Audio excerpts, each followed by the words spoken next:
Today I'd like to talk to you about replacing the motor on your Hexacopter. You can't go into Kmart and ask for their spare parts department and ask them to sell you a motor. They only sell you a box and you can return a full broken box. So I had to search on eBay to try to find the correct motor. There's thousands of them. When I pulled the motor out, it had a part number on it. So I done what you normally do, Google it, and normally that gives you a good result. This gave me a result of lots of motors that were different shapes. So that was a dead end. So what I had to do was look at each picture to see what looked close. Now there's important parts to the motor. First of all is the diameter. Then it's the length of the motor. Then it's the gear mod, what type of gear is on it, the shaft, the length of the gear, and the position of the gear. So I had done searches for people say, oh, that's such and such a model, and it looks like this one, looks like that one. And you would search for one particular model, they say, and it looked different. The bracket might be different, the mounting might be different. So I couldn't find the exact match. So I had to take a gamble and I ordered a motor, a pair of motors. Now they say they're a pair, clockwise and counterclockwise or forward and reverse, but that's not quite true. Any DC motor just depends on where you connect the positive and negative. You put it one way, it spins one way. You change over the negative and the positive and it'll spin the other way. There are two motors that you can hook up either as forward or reverse, so I ordered those. Now when they did come, there was a difference in them.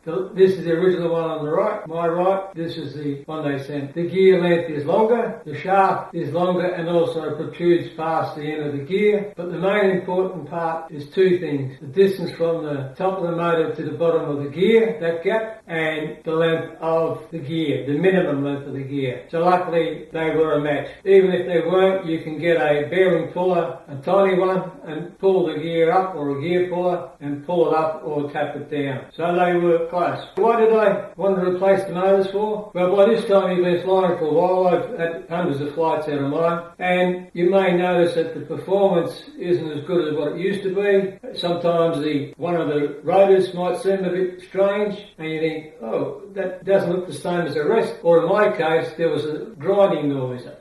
So what I did was, I just got a couple of drops of oil, put a drop of oil in the bearings, the bushes, top and bottom, and thought, oh yeah, that might fix it. Went for another flight and it didn't. So that was a motor on the way out. So that happens, you can either wait until your motor stops and your hex falls out of the sky and crashes and breaks, or you put it aside for winter and order your motors. As in all my videos, at the end there will be a QR code. You pause the video at the very end after the last title and you just get your smartphone with the QR code, the barcode reader, take a photo and it'll list the links, the motor, part number, where I got it from, how much it was, all that sort of stuff, other videos. And that's in all my videos, so that's at the end. So what I did was, while I was waiting, I decided to pull the motor apart. And as these photos that I took with the microscope will show you, the actual contacts, the brushes, were completely ground away. You see all that sparkly material in the background, that's the metal being ground off contacts. So that was why that didn't work. Also, normally on DC motors, if you look at your alternator or your generator in your car, your electric drill, any of those sort of things, you'll see a lovely little copper segmented commutator and it's smooth and there's a little gap in between it. But as this photo shows, the end of this one looks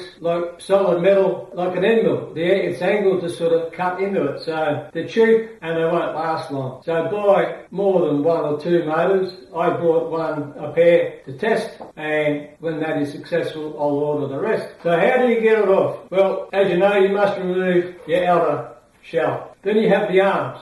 The arms are in this central bracket. Number all your motor contacts first, because you may be replacing more than 1, 2 or 3 motors, so number that first. So you have to remove this screw here, and that's down in under there, so you have to fold this down. As these photos will show you the steps. So once that's removed, the whole assembly comes out. You then need to remove this bracket. There's a screw in the middle there. You undo that. That allows that bracket to slide off. That will then expose that screw there. You then remove that screw and you pull the square arm out. And you have to feed the cable in as you're going. The reason for that is that the motor is held in there and the wires come right down and are a tight fit there. So there's about this much longer to reach there. So that's why you then remove that and it gives you a bit of room to move the wires. To remove the motor, I pulled it apart with the cap still on, so as I knew what was positive and what was negative. But to remove the motor, there are two tiny screws that hold it in position in there. The new motors don't come with screws, so you must keep them. Don't lose any of the screws because there are no replacements. You can get it one screw quite easily, but with their wisdom they put holes in the little gear, but it doesn't allow you to undo the other. So you have to remove that screw that goes through the bottom gear. You can take off the pulley up the top, but I would want to clean the gear, check that the gear teeth are nice and not chipped, not broken, not burnt over. So you remove that screw, it goes all the way through. Mark something with a texture colour so you know which side is threaded through, because if you put it through the other way you'll strip it. So you have to put it on the angle to get your screwdriver. You take that off, and then this shaft with the